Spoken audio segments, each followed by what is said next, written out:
Hi everyone, welcome back to Hooked on Onyx, where we have conversations with coffee, usually about coffee.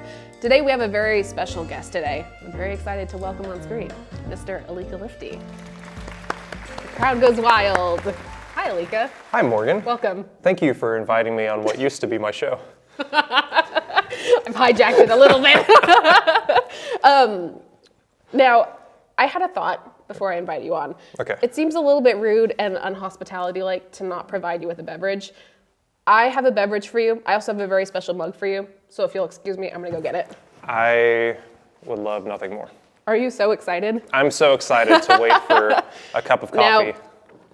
Now, these are custom mugs. There are none other like them in the world. Oh my goodness. Please enjoy your world's second best brewer's mug. And I'll enjoy my second best barista mug. Cheers. Cheers. This tastes like almost success. good enough. Speaking of second best, Yeah. today we're talking about our journey in the World Championships. We did have a journey, didn't we? It was a long, hard, but fun journey. All of those things, yes. So let's recap. Okay. I want to hear a little bit about your experience arriving at Melbourne, getting through all of it, and a little bit afterwards. So if you want to start from when we flew in, how did that begin for you? Because we were a little bit separated in our Yes. practice and preparation. Yeah. I mean, part of that separation, I think, is not only we're doing different competitions, but also you don't live here. You don't go here. You're not from here, and so when you are outside of the Onyx Coffee Lab, you don't exist to me. You cease to exist. Keep going. But yeah, I think I'd seen bits and pieces Yeah. of your routine. I try not to be a distraction when we have other competitors in the lab, and so I try to time my practices outside of things. But also, it's Brewer's Cup. It's very different. 5 less minutes, and I have to produce significantly less beverages with significantly less equipment. And so it's much easier for me to change a practice time around because you're here for only a weekend. Sure. But yeah, so flying there was really tough because for about 2 weeks prior, I was fighting for a visa. I did not know about this until right when we arrived, and I am so glad I didn't know. Yeah, I got, for some reason, flagged by the Australian government. Don't let him in. Yeah, they, for whatever reasons, I didn't get my immediate acceptance for my e-visa, unlike literally everyone else. every other individual is oh yeah, 5 minutes, got my visa. Oh, 20 seconds, got my visa. So first I had to submit, So first I had to submit additional information and identification. I was talking with our like senators. So I had the offices of our senator, Senator Womack was mainly the one helping out. So they're calling consulate, they're figuring all this stuff. And part of it is hard because Australia is a day ahead. Yeah, 17 hours, I reverse. believe. Yeah, was the time zone difference. Yeah. So that was an enormous amount of stress in preparation. And when I was on my way to the airport, I still did not have visa approval. That's so scary. Yeah, I was just look, I'm gonna have a nice camp out and get stuck in customs. XNA airport, yeah. Well, I thought I could at least make it to Australia and just not be allowed. And just wait out. until Yes. it arrived, yeah. Yeah. You and your bags just stanced up, ready to enter. I think I would have been in holding of some sort. But Holding anyways, facility. 2 hours before my flight, I got not one, but I got 2 visas approved because I had applied for multiple visas because I didn't get my first one approved. And I got both of them. So I did make it, and thankfully, that's the longest I've ever arrived prior to competition. Yeah. And so I had practice spaces, some wonderful food. We ate some good food. Yeah, it was really nice having that not exactly downtime, but kind of downtime. Did you experience much jet lag? Or was the adrenaline enough to push you through it? On the way there, I didn't experience much jet lag. I think I did a really good job of taking a melatonin when I should have on the flight over so that I could sleep through the night. Yep. And so, yeah, I got up like ready to go when I got back, like way better than when I went to Milan last year. Like I was like, this is weird that I'm like so ready to go. I feel like a normal person while I'm here. Yeah. Very nice. Thankfully, none of my luggage was lost. All my luggage showed up. There was a lot of lost luggage this year. There was a lot of lost luggage, yeah. There was one barista competitor who I think arrived with their coffee, and that was it. And that was it, It's very scary. Australia was like a hard country to get stuff into too. I know for you it was mostly just coffee and stuff. For me, I brought in like frozen fruit, which is not very advised by the Australian government. Yeah. But we had it like freezer packed, and we walked up to the customs agent and he was like, "Do you have stuff to declare?" And I was like, "I have commercially packaged frozen fruit, exactly as your website has listed." He was like, "Great, you can go in." Thank you. Yep. It did say that like roasted coffee over a certain amount is supposed to be declared. And so when I did get to customs, I was like, they're like, "Anything to declare?" And I said, "Roasted coffee." Like, "How much?" I was like, I don't remember what I said at the time. It was like 13 pounds. Yeah. It's like, "Where is it?" And I was like, it's all in this bag. It's like, "Okay, go to that one." I'm like, "The one that just goes away?" It's like, "Yeah." I'm like, that was, okay. Same. I just start running at that point. Don't look back. Yeah. They start chasing. Yep. So we arrived there, we started practicing, and then we had the actual competition days. Brewers is a little bit different from Barista, and I didn't really realize this. Like, I know the format of Brewers, but in my brain, I didn't realize that there were less rounds than there were for Barista. For mine, I had like 3 full days of competition, but yours was split up a little bit differently, if I remember correctly. But was yours only 3 full days of competition because of finals? Yes. So one of the complaints that Brewers competitors have is that we don't have multiple rounds, but we have 2 parts of our competition. We have the closed service or the compulsory, where we show up and have to brew on the equipment that they provide with the coffee that they provide. Well, not all the equipment they provide. We have our choice of brewers and scales, whatever we want to bring.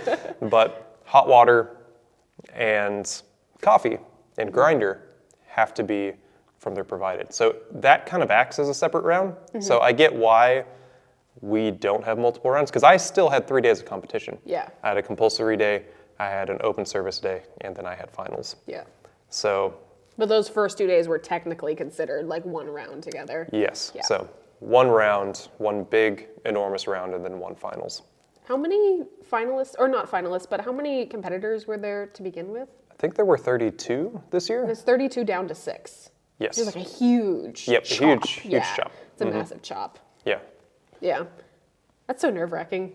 What were your kind of feelings throughout those days? Not to become therapy, but you started with, you had your compulsory first or second? They did. Oh gosh. They did a weird format this year. It's weird to us Sure. as United States competitors, and also most national competitors. We do a compulsory format where it's all on one day. Right. You have 45 total minutes, with 38 minutes being your practice time with that coffee that runs into your 7 minutes of service time. Sure. This year, we had 7-minute setup and 30-minute practice time, and then hard stop. The next day, you have your 7-minute performance time. That's really hard. Yeah, so you have a coffee aged an extra day. Yep. Which at this level is like a lot of time. Yeah. It's quite a bit of time. Especially when you're trying to, like, you don't have time to brew yourself a cup then. Like, you dialed it in yesterday, you just have to trust that it's going to be the same today. Yeah. And so because of that format, it was much more busy. Yeah. Because it wasn't just, I got compulsory over with today, and then I have to only focus on open service today. I had my practice on one day, and then I had my open service and my compulsory performance on one day. And then I had finals. It's very stressful. So yeah, it felt busier this year because of that format, and because of that format, there's more people backstage at a time because they have to be. Yeah. So, like in Milan last year, there wasn't a ton of us, and there definitely wasn't a ton of helpers. It also wasn't as big of a specialty coffee event. So it just felt more full this year, which was actually really fun. Like, the sense of community at Worlds just seems like there's so much less pressure, and I don't know, everybody is super nice and helpful at Worlds. That's really good to hear. Everybody I know of is super, super generous. I try to be really generous. Like, there was one competitor who used some of my water minerals. There's one who used a couple of my containers because they liked the color of them compared to the containers that they brought. And then, somebody used a kettle. It's like, so long as I've got plenty of time to do this, like, As long as you get it back and it's in good shape, like, yeah. Yeah. That's cool to hear. That was, it was my first time at Worlds this year, so it was kind of interesting to like compare like US level to the world level, and I kind of experienced the same thing where it was this cool sense of like, it's like, doesn't really feel like you're competing with anyone. Like, That's really it's like cool. you're like a one big team that's all doing something, and you're competing against yourself. So by helping other people, like you're not hurting yourself by doing that. Yeah. Which I think is like a very special thing about this format of competition versus like throwdowns, when you're very clearly like against someone. Against You're going head to head. That's very cool. I would love to hear a little bit about kind of how announcements felt for you, both at the final, for the announcement to go to finals, and then also finals itself, because that's always the worst part for me, hands down. Yeah, it's always nerve-wracking. Yeah. But a different sort of nerve-wracking. So 2020 was my 3rd year of competition. This was my 4th season of competition. And I feel like people treat me like, oh, it's Elika. He's super good at competition. And it's like, y'all have been good at competition for 1 year. I never made finals until 2020 at US. Yeah. And then, I have been successful at that point. Been a good brewer since. Yeah. But it's not like I don't feel like a seasoned competitor. Sure. But you have that expectation on you from external forces. Yeah. Yeah, it's different, I guess. Yeah. So, golly, at Milan, making finals was such an amazing feeling. Yeah. Really similar feeling to winning US, that sense of accomplishment and not relief. Because at that point you're getting a trophy. The final, you get a trophy no matter what. And that accomplishment can be enough. Yeah. Yeah. And I imagine that was similar with you. It's the first time, it's yes, you want to win. Yeah. But you don't exactly. I'm happy to be here. Yeah. And you don't exactly know what it takes to win. No. And so coming in this year, I had high expectations of myself. You kind of had a bar set for yourself, I imagine. Yeah. That bar was bronze. Yeah. That bar was very high. Yep. And so I had that expectation, and then I also felt like I knew what it took to win. Yep. And so, it's a difficult thing to quantify. Explain, I guess. Yeah, because it's without sounding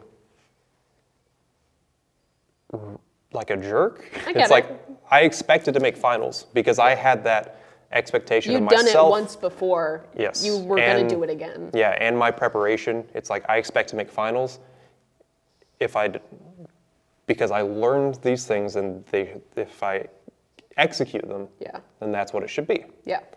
And so you have not only this the joy of making finals, but also this relief. Yes. So that's what I felt this year. Yes, I can imagine. Yeah. Even on my end, it was making finals was incredible, and there was that moment of accomplishment where I was I've made it. I was I'm satisfied. I've done what I'm supposed to do. But then immediately after, it was the sense of relief of okay, I didn't fail. That was kind of my feeling, making it into finals was not the minute the accomplishment wore off, it was okay, I didn't suck in semis. That's good. Yeah. Now it's another like slog to the top. Like I think the entire week for me kind of felt like tooth and nail, just like scraping my way to the top each time. Yeah. Which was an interesting thing to experience. I think that was pretty unique from US. I think at national levels in all the past years I've competed, I usually feel pretty good once I'm there. I'm like, I'm ready, I can do this. It's not like a struggle to the top or to wherever I end up. But Worlds kind of felt like a journey, very much a journey this time. There was a lot of emotions that I was not expecting throughout each kind of stage. So it's a very different stage than US. Yeah. I don't think I realized that. It's hard to quantify it for sure. Yeah, it really is. I mean, like here's a question. Do you think that being in front of a camera regularly like helps you on stage? Oh yes. Yeah. I think it's most of the stress that I hear from people being on stage is them expressing stress over the performance aspect, like purely the speaking and the being in front of judges. And for me, that's the least stressful aspect. I would agree. Yeah. For some reason, it's I don't know why it happens. I will say I show my nerves in my hands. You can see in like any video of my performances, like I have like really intense like handshakes. Oh, it's not that you just don't know what to do with your hands? No, it's like just like shaking hands. Like it's very embarrassing. But beyond that, I don't feel stress on stage in terms of performance. Like there's usually, I'll feel stress walking out, like cart to stage is always stressful. Walking back is like afterwards is usually stressful because it's like Were you a theater kid? I was a theater kid. Were you a show choir kid? I was an orchestra kid. Orchestra kid. Orchestra kid, yes. Okay. So with all those things and like all that practice, usually on stage, I'll like, the minute the judges walk out, I'm like calm and collected and good to go. And I think a lot of that is a lot of the performance arts I did growing up, but also like that helps a lot right there. Yeah, same thing. Like I did theater growing up. I mean, heck, I even did like puppet shows when I was like in elementary school for, so like I've always felt like a good public speaker, but I think the idea, what I think the camera work has helped me with is being more comfortable talking with people watching. Yes. Because what I think my US and Worlds performances this year were better about is me speaking more casually, I guess, with the judges, and feeling less like a show. Yeah, having watched your performance, I would say so. It was really fun because I never saw your full routine prior to like your round one at Worlds, and that was a really cool thing. You were so calm and composed on stage, like hands behind the back, like in the competitor position. And then the minute the judges walked out and you called time, I was like, oh, it's like butter. Like it was just so smooth and like just incredibly conversational, which is something I think I struggle with a lot because I think when I start my performances, it's like, this is a performance. Like I'm gonna be like, this is theater, like in front of the judges, which is a strategy. But also like doesn't necessarily, it's like a different approach because that can still be a very good experience to receive. Sure. This like rehearsed, structured thing. Yeah. Sure as heck isn't something you'll experience in a cafe ever. I don't know. You haven't heard my customer service voice when I'm on register. Oh gosh, I believe. Hello, Onyx patron, and welcome. What may I do you for today? Would you like to try an Onyx Delight, 12 or 16 ounces, hot or cold? That's incredible. No, I get accused of being very monotone and robotic, and so being more conversational in performance is something that I tried to work really hard on. I think you achieved it. Well, I'm glad. I did the show thing. It's like, look, if I'm at an 11, that's like somebody else's 6. Sure. So that's a so fair I'm way going to look at dial it up, and the then judges are hopefully going we'll meet in the middle somewhere. Yeah. Here's a question. What was your favorite part of competition this year? And also, what was your least favorite part? Oh. I want to hear the bad too. Okay. My favorite part of competition's backstage. Yeah. That's like a close second would be the actual like open service because I do enjoy being able to present. backtracking a little bit, you were like, yeah, I don't worry about my presentations. It's like, if you mess up, you mess up. But like, it's the ideas and the coffee you're presenting. How are they going to be received? Is how I view it anyways. I'm not super worried about making speaking mistakes in the presentation. Because it doesn't end up like, if you score sheet wise, like it's like fine. You can stutter and like doesn't lose anything. Yeah, they hardly ever notice. Yeah. Yeah. But yeah, favorite thing was Backstage. Cool. The world's brewing community. I heard from multiple people. They're like, it's like, is it always like this? I'm like, what do you mean always like this? This is just my second time here. Stop asking me this, everyone.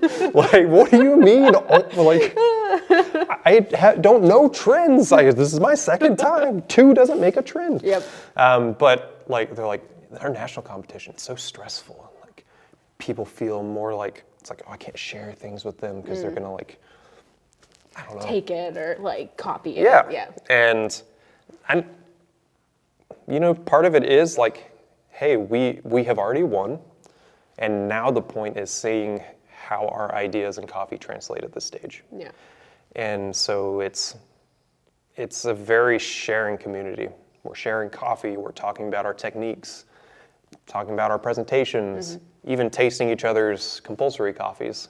And it's just like, yeah, it's just much more. It's like a cool, it's like a victory lap for everyone. It's like a bonus for everyone. Yeah. Yeah. And I can't remember where I had already talked about this, but like, I don't have an answer for how like to do that at US competition. It just, because it is also different. It's a larger competition because you're going through multiple stages. And I think the national competition is it's just really hard. Yeah. So. But also I feel like it's like this, at least I think some of what that is at a national level, like I've thought about this a good deal too since coming back, is like you have a blend of seasoned competitors, but you also have a lot of new competitors. And it's like this blend of people who understand what the competition is going to feel and look like because they've been through it. You also have people who have no idea what it's going to feel and look like for them. And so it's this blend of like nervous energy and like it's just this like people at different points of competition or at Worlds. At the very least, people have done the entire circuit once to make it to Worlds. Most of them have done it numerous times. So everyone's like much more on the same page of what's expected of them in this level. There's also, and like coming with that, there's a lot of insecurity in national competition. Yeah. I mean, even still, like trying to repeat, it was like trying something a little different this year. Let's see if it still works. Maybe. Yeah, and I think when you're going from the smallest community, like your coffee shop, and working through the competition rounds, it is also a sense of like, am I even good at what I do? Yeah. And competitions should not be your gauge for that. Like, there are amazing coffee brewers who don't make nationals, don't make finals. Like, you can look at my stinking routines from 3 years ago. Like, the recipe I used in 2020 was very similar to the one I used in 2019. Like, what changed is how I described what I did and how I presented it, and my compulsory round. Yeah. Like, am I a better brewer now? Yeah, I have a lot more experience now, but I'm not a better brewer than like because, so-and-so or or just because of the competition. Yeah, like barista skills from 2020 to 2019, very close. And yet, what, 14th, 16th, 18th in 2019? I don't know. And you especially, I think, see that at Worlds. Yeah. Like some of my favorite cups of coffee over the week were some people who didn't even make finals. Yep. You know, be it because of mistakes or just how their presentation was perceived or their compulsory round. Like, there's a lot to it. I think a lot of things that like it's sometimes hard to explain to people who are like viewers of competition or people who maybe don't understand the nitty gritty of it as much, is that so much of competition is like playing to these score sheets. And it's like, you could be presenting an amazing topic or an amazing coffee, but if it's not fitting into those criteria that the judges are looking for, it's very hard to gauge where you're gonna end up. Yeah, fitting into the judges' criteria kind of rolls into my my least favorite part of competition, which was judges' feedback. Yes. I was going to ask you about score sheets. So good. Yeah. This is good. Like, that's not, what's different, I feel, about this year versus my experience in Milan is that Milan was a learning experience, but I didn't feel uncalibrated with the judges. Like, some of the feedback of my cup score were consistent with how I felt about the coffee. You expected it. It made sense. Yeah. Yeah, and flavor notes were, like, accuracy was pretty good. There wasn't a ton of things that the judges tasted that I didn't list, and there weren't a ton of things that I listed that they didn't experience. There were, like, nuances in terms of, like, intensity of flavor, things like that. But this year, there was a lot of us who felt just very, like, that we were, yes, Yeah. very off of calibration with the judges.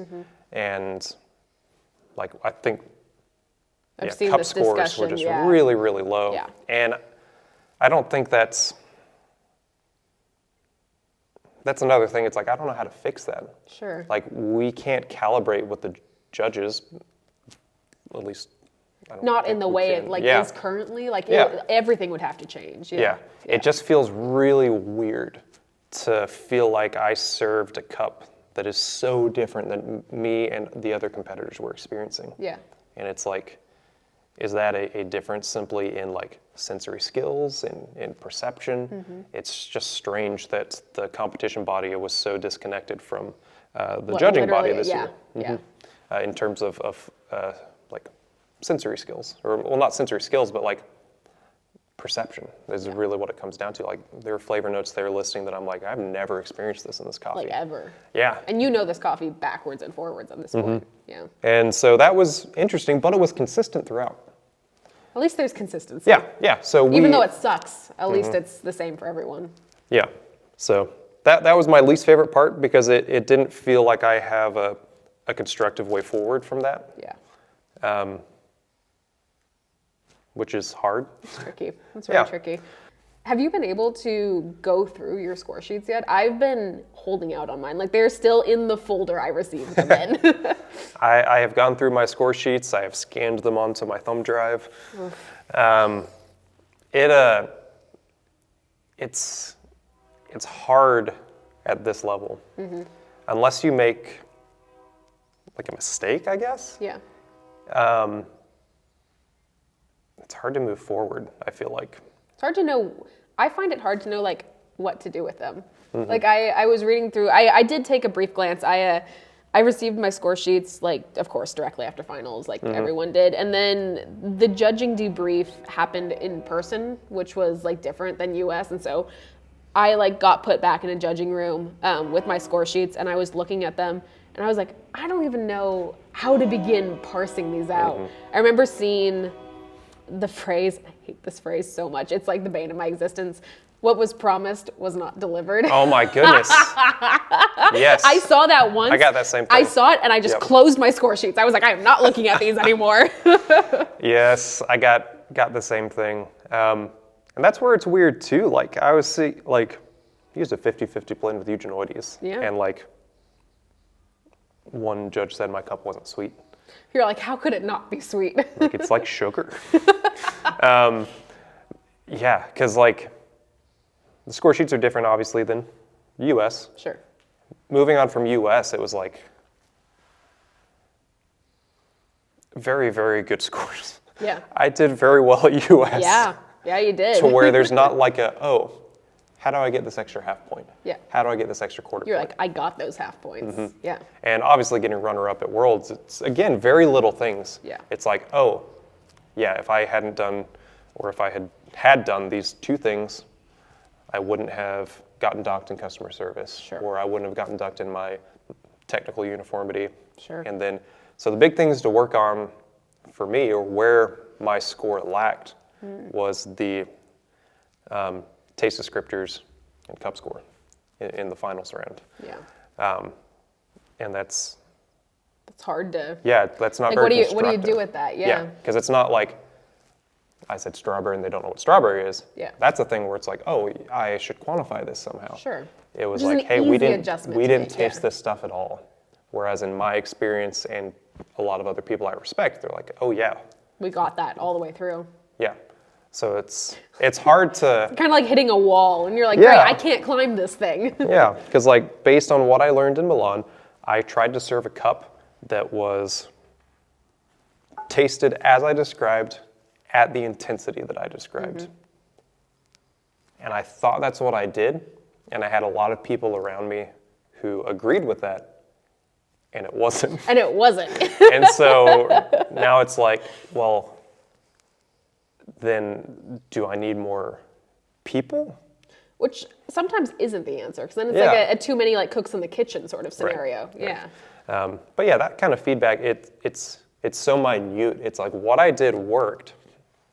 So how do you move? Yeah. What's next? What's better? What's next? Yeah, absolutely. Yep. That's tricky. It's very tricky. Were we both in a scenario? Were you in first place in semis? Yeah, I was also in first place after round one.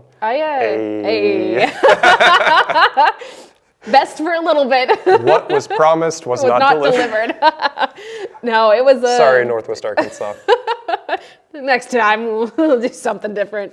It was seeing scores afterwards honestly helped me a lot. Not my score sheets, but seeing like the rankings afterwards, because I was like, I don't know if you felt this way, but I felt so insecure after literally every single round. Like we were, for following me around was like this documentary crew, and like after every round, like Nils, who was like running the documentary, would like pull me aside and we'd do like this little debrief for the camera, and he was like, how do you feel? And I was like, well, I did this wrong, and I did this wrong, and this went wrong, and so basically I lost all the points for that section, and nothing went right, and I'm not going through. Like that was literally my feeling after every single round, and then to see the rankings afterwards and being like, oh, I guess it was fine the entire time. Was very validating, but also like so much went wrong for me on stage. I had a lot of stuff go wrong in every single round. So I'll give you a debrief of my mistakes. So in round one, the tool I used to carbonate my signature beverage, the Perlini, you had this like weird CO2 cartridge thing that you like attach, and then it like fills the main body with CO2. And the body has two parts that you twist to seal together. I started carbonating in front of the judges, and I started feeling the gas leak out of the canister I was holding it on the seal, and I could feel it leaking out. I was like, great. Signature beverage is gonna be flat, like it's not gonna taste like anything. So that went terribly wrong. Thankfully, what happened, this probably looked really disgusting for everyone watching. As soon as the judges were off the stage and I was starting my cleanup time, I just grabbed all of their cups and started tasting. I was like, how much carbonation ended up in this thing? Thankfully, it was enough that they were able to quantify effervescent as being a descriptor that worked. There we go. So that was interesting. Then in semifinals, which is the one I did best in, this was terrifying. I had my two portafilters, put them on the scale, tore the scales, dosed in. What it looked like to me was that the grinders had overdosed by about a gram into one of my baskets. Gotcha. And I was like, that's weird. These are usually super consistent, but I've done all my actions right, so I'm just gonna pull out that extra gram. We'll continue on as normal. What had actually happened was that the table had shifted and the scale had it's like the classic scale problem, had like mistore in a way where my dose was spot on, and but it was reading. It was reading as 1 gram over. So I pulled out an additional gram I didn't need to. And so I get everything done. I slot in the portafilters and I start them, get my cups underneath, and it drops so fast. I was looking at them and I was like, either something's channeling, which is awful, like that's a problem, or I pulled out way too much. And so I served the judges those, and it was for my espresso course. Like it was, like there was no escaping. So it was when you can't hide it behind anything. You can't hide anything. And it's where like all the multipliers are and everything. So I served the judges and just like put on a smile and tried my best. And I got back off stage. And also everything in that routine looked great. Like semifinals was my strongest routine for sure. So everyone off stage was like, great job, you did awesome. And I was like, I need to talk to my coach right now. I was like, the espressos were terrible and awful. And the problem was too, because I dumped out their espressos and broke the glasses, there wasn't any espresso for us to taste. So that was terrifying. And then in finals, I had I had a misalignment of my cup underneath the portafilter spouts. You can see this on the video on YouTube, which is awesome. You can see the the coffee just leaking over the side onto the scale for a solid 2 seconds before I make the adjustment. So my routines were full of whoopsies this year, and I am just glad that the score sheets ended up how they did, because it was a very nerve-wracking process. Dang. But that's a lot. did you have any whoopsies? It didn't look like you did. I didn't have any big whoopsies or whoopsies that I was like, visible whoopsies. I forgot to do this. Yeah.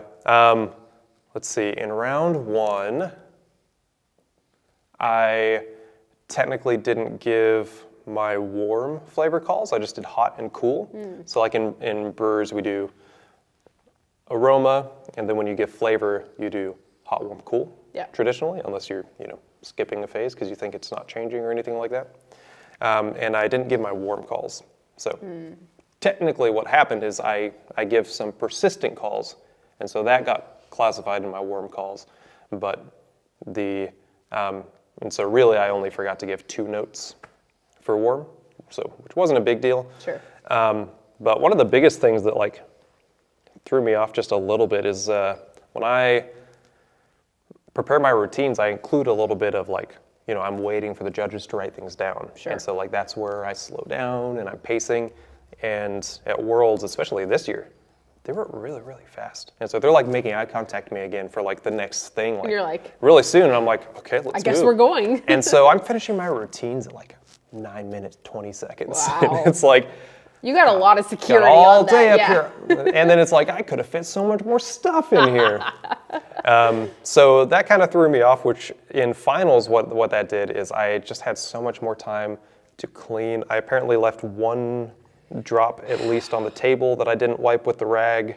And I just kind of stood there with the rag. And then apparently I was a little bit too aggressive when I tossed the rag behind my... Gosh, I heard when about I tossed this. the rag behind my my box. But I was just like, I've got all stinking day. And so that got me kind of off of my like pinpoint routine, because it's I'm like, I don't want to just finish and just be standing there like this for the last 45 seconds of my routine. Sure. Like I need to be doing something. Yeah. And so that kind of threw me off. When even those like really slight changes will be just enough to like toss you a little bit. Yeah. And so that cut my customer service score, which was minor. Like I'm talking like the highest customer service score I've ever seen at Worlds, which is still higher than I got last year. Yeah. It's the cup score. It's the minute little differences make all the. Yep. So apparently my big mistake in finals was serving a not good cup of coffee. Which is so fascinating, because it's like, at this level, they are literally the best cups of coffee you can pretty much find in the world. It's just so interesting how we evaluate them. Yeah. With such a fine-tooth comb. Like, I'm wondering if we just need to be like way more critical of our coffees, which I'm already very critical of my coffee. But like anything that could be perceived as negative, like, how do we get rid of it? Yeah. How do I eliminate that? Yep. And how do I make these notes more clear? Yeah. Yeah. Such an interesting competition that we find ourselves in. Aren't competitions fun? They're so strange. I just chuckle about them. I think one of the funniest moments I had, and I won't take too much of your time here, but one of the funniest moments I had, which I feel it was like a mental break for me in the midst of like all this like chaos, is I had to freeze distill milk pretty much the entirety of like competition week. Like we were doing like multiple batches of freeze distilling every single night to have enough for practice and performance. And for anyone who doesn't know, freeze distilling is this like, it's also called like fractional distilling. For milk, essentially the process is you freeze your initial starting amount of milk. Usually it's whole milk, something really, really high fat, and then you turn it upside down and you melt off usually between 30 and 50% of it. Those first things that melt off are usually fats, sugars, and proteins. So you end up with a very like concentrated version of milk is I think the best way to describe it, but it's a very laborious process. It takes forever and it looks really silly. And so it was the night. It does look really silly. It looks really silly. So we'd been doing this every single night for like 6 days in our Airbnb. And on that very last night, I was standing there stressed out of my mind at like midnight because the next day was finals, standing there in front of my milk that is placed inside this like pot that I found in the Airbnb, and I looked around me and there was, I'm not even kidding, probably upwards of 15 to 20 containers of milk in various stages of like decay at this point, just all around me in every single vessel we had. So like cups and like bowls and like everything. And I was like standing there and I was like, what am I doing with my life? I feel like every barista competitor's Airbnb is just a milk graveyard. A putrid milk graveyard. It is an awful, awful thing. Yeah. But it tastes really good. Well, I think we had a good time overall. Yeah, I did. Yeah, and absolutely. Hopefully like, now. any complaints are like we're getting nitpicky here. Like we were runners up in the world, and also like I feel like like especially among the competitors community, judges' feedback is something I'm getting asked about a lot. Yeah. Especially because went from first to second in that time. Yeah. It is what it is. Competition's fun at the end of the day. The judges were calibrated a certain way, and I was calibrated differently. That's how it rolls. It's something you learn, or try to learn, or figure out, like, how do we bridge this gap? Yeah. Well, onwards. Onwards and upwards. And we'll keep going. Well, thank you, Elika. It's been really good. It's been really fun, honestly, on my end, like hearing some of your experiences. Brewers is such a different competition from Barista, but in a lot of ways it is very similar. So this was very cathartic for me. Yeah, I love both competitions, and it's been fun having, or at least feeling like I have an intimate knowledge of both of them, like having worked with Andrea for so long, and through several years of her progress as I was in, I guess when I was coming up into competition. Yeah, absolutely. But then there's little things like, our coworker Dakota has been doing prelims, and it's been really funny. I keep forgetting, and I've even read the rules for Barista and even prelims, and I'll watch his routine and taste things. It's like, oh yeah, you say this, and if you're gonna relate it like this, it should be like this. He's like, well, there's actually not a category for that in Barista. I'm like, that's right. Yeah, it's funny. It's like, thankfully we don't have to give hot, warm, and cold descriptors. it's really funny because the subject is coffee, but it's like we're speaking two different languages about it. Very much so. Very, very much so. Yeah, Barista and Brewers is it's funny how different they are. The types of information that you're trying to give your judges. Oh yeah. It's really funny. There's so much more, because one, as barista or brewers, we're only serving the one round of coffees. Whereas we're trying to whip out 3 different courses of stuff. Yep. And so you're not only if you've got multiple coffees, which you did, you're giving that information from multiple coffees. And I'm trying to go through processing and terroir and farm and my historical connection to the coffee. Yeah. And I'm just trying to get the tasting notes out for every single thing. And this is all the stuff I put in the signature beverage. You've got ingredients, which are not only coffee. And you have to do the math. You're this ingredient plus this tasting note equals this tasting note, which is a whole, that added 2 minutes, I think, to my routine when I had to pencil those in. Flavor math is fun. Flavor math is fun. Moral of the story. Moral of the story is flavor math is fun. Well, thank you for spending time with me. Thanks for the mug. You're welcome. This is genuinely your mug now. It's gaff tape, so it might come off, and underneath it says "World's Second Best Lawyer," so you can look forward to that when the tape comes off. We share some similar. It's an evolving mug experience. Where did you find a World's Best Lawyer mug? Amazon. It was the only world's second best mug I could get on a tight schedule. Oh, the second is printed, not drawn on. Oh, okay. Yep. So someone out there has a high demand for these. I don't know who, and I don't know if I want to know who, but. Well, I'm still ready for my my world's second greatest cup of coffee tattoo. We can do that later. Okay. We can do that after this. Cheers, though. Cheers. Thanks for being here, everyone. See you next time. cool. We did it!